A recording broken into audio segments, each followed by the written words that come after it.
समय रैना अपना नया शो लेकर आ गए हैं और अपने इस नए शो में उन्होंने पुराने शो से जुड़ी कई सारी ऐसी बातें रखी हैं जिन पर वो पिछले 1 साल से चुप थे। जी हाँ, समय रैना का नया शो समय रैना स्टिल अलाइव ये यूट्यूब पर जैसे ही रिलीज हुआ, यूट्यूब पर धमाल मच गया। कुछ ही समय में इस 1 घंटे 21 मिनट के वीडियो को 1 करोड़ से भी ज़्यादा के व्यूज़ मिल गए। सोशल मीडिया से लेकर न्यूज़ चैनल्स तक हर तरफ समय रैना की चर्चा हो रही है। लेकिन दोस्तों, इस बार समय ने सिर्फ हंसी मजाक नहीं किया बल्कि पुराने विवाद पर खुलकर अपनी बात को भी रखा है। उन्होंने वो सब कुछ कहा जो 14 महीनों से उनके अंदर दबा हुआ था। रणवीर अलाबादिया, सुनील पाल, बी प्राक, मुकेश खन्ना, मीडिया और यहाँ तक कि अमिताभ बच्चन के बेटे अभिषेक बच्चन तक समय ने किसी को भी बख्शा नहीं है। ये शो न सिर्फ उनकी वापसी की तरह निकल कर सामने आया है बल्कि एक ऐसा बेबाक खुलासा भी है जो उन्हें फिर से खबरों में लाकर खड़ा कर चुका है। आज के इस वीडियो में हम आपको पूरी डिटेल में बताएंगे कि समय रैना ने आपने इस वीडियो में, जो उनका पहला कमबैक वीडियो हम कह सकते हैं, उसमें क्या क्या कहा, कैसे उन्होंने पूरे विवाद को अपने नज़रिए से पेश किया और क्यों ये वीडियो एकदम से इतना वायरल हो गया। दोस्तों, सबसे पहले तो ये समझ लीजिए कि इंडियाज़ गॉट टैलेंट क्या था और वो विवाद क्यों इतना बड़ा हो गया था। पिछले साल फरवरी में समय रैना के इस शो में यूट्यूबर रणवीर अलाहाबादिया गेस्ट बनकर आए थे। उन्होंने वहाँ पर जो कॉन्टेस्टेंट्स थे उनसे एक आपत्तिजनक सवाल पूछा था जो सोशल मीडिया से लेकर संसद तक गूंजने लगा। पूरे देश में बवाल मच गया। कोर्ट ने दोनों की फटकार लगाई। शो पर पाबंदी के हालात बन गए। नेता, सेलिब्रिटीज, हर कोई समय रैना और उनके शो के पीछे पड़ गया। सुनील पाल, बी प्राक और मुकेश खन्ना जैसे नामी लोग भी मैदान में उतर आए। समय रैना को 1 साल तक कॉमेडी से दूर रहना पड़ा, लेकिन अब 14 महीने के बाद उन्होंने समय रैना स्टिल अलाइव के जरिए कमबैक किया है।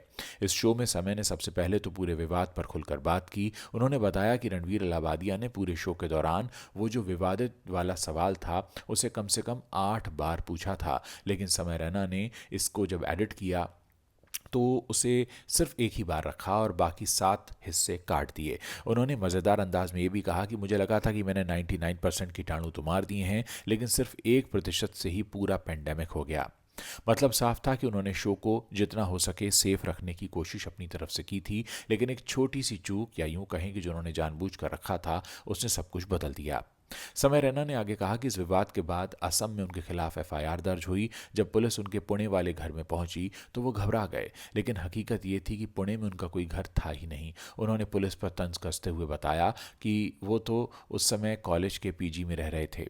फिर भी पुलिस वहां पहुंच गई। ये सुनकर समय रैना का दिल धड़कने लगा। उन्होंने कहा कि मैं डर गया था, लेकिन यहीं पर वो सबसे ज़्यादा इमोशनल भी हो गए। समय रैना ने जिस स्टूडियो में शो को रिकॉर्ड किया था उसके मालिक बलराज घई हैं। विवाद के दौरान जब पुलिस आई तो बलराज घई के बुजुर्ग माता पिता, जो 70 साल के आसपास के हैं, पुलिस वालों के पैर पकड़कर रोने लगे। समय रैना ने कहा कि जब मैंने ये सब देखा तो मैं टूट गया, मेरी आंखों में आंसू आ गए। उन्होंने बताया कि उस पल उन्हें ऐसा लगा कि एक कॉमेडी शो के लिए इतने बुजुर्ग लोगों को ये सब क्यों सहना पड़ रहा है।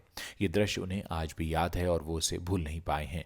लेकिन विवाद के बावजूद समय रैना ने हार नहीं मानी। उन्होंने कहा कि विवाद के तुरंत बाद उन्होंने यूरोप टूर पर 35,000 टिकट्स को बेचा। लोग उन्हें सपोर्ट करने के लिए आगे आए और ये उनके लिए एक बड़ी राहत की बात थी।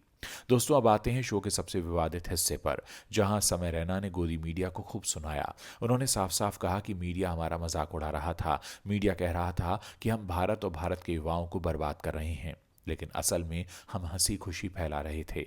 हम लोगों को व्यस्त रख रहे थे, वरना हर कोई सरकार से सवाल पूछना शुरू कर देता और ये मीडिया वालों को बिल्कुल पसंद नहीं आता।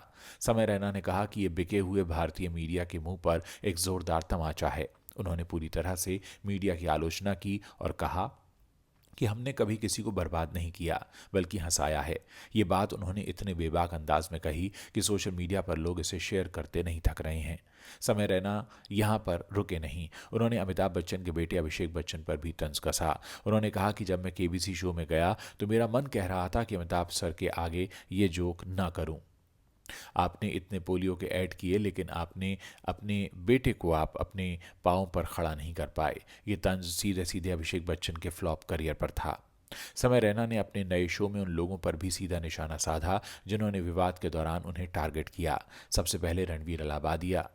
समय ने कहा कि एक क्लीन बंदा कभी इंटरनेट पर अपनी इमेज खराब नहीं कर सकता। उन्होंने कहा, रणवीर को वो साधु जिसने मेरी फरारी बिकवा दी, मतलब साफ था कि रणवीर की एक बेवकूफ़ी का खामियाजा पूरे शो और उसके उनसे जो जुड़े हुए हर व्यक्ति थे उनको उठाना पड़ा। समय ने बताया कि पूरे शो में रणवीर ने बहुत सी गंदी बातें भी की थीं जिन्हें उन्होंने एडिट में हटा दिया था। फिर भी एक सवाल ने इतना बवाल मचा दिया।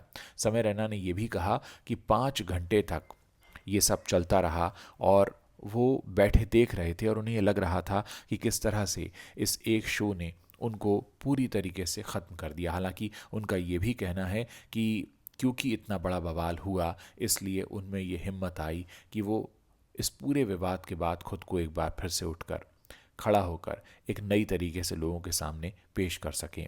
कुल मिलाकर समय ने अपने नए शो में अपने उस पुराने शो की हर उस बात का जिक्र किया है जिसके बारे में लोग जानना चाहते हैं।